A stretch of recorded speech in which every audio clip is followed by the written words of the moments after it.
This is the easiest way to practice your pronunciation when you're by yourself. If you don't already follow us, we're English Linguaverse. We're two English teachers who want to help you learn better English language skills. Make sure to follow us and like this to get more English content.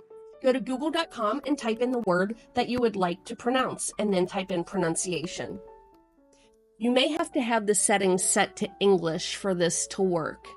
So you can see it shows you what it sounds like. You can listen to it and watch the lips move, and you can change the type of pronunciation. Threat. I think right now it's only American and British. Hopefully they get other accents soon. Threat.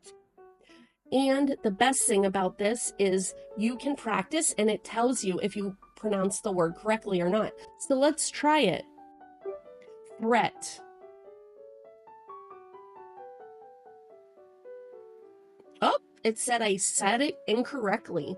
It said I added an S. Sometimes it's not 100% correct. It's pretty accurate, but let's try it again. Threat. Good, I said it correctly. And let's try it one more time with an incorrect pronunciation.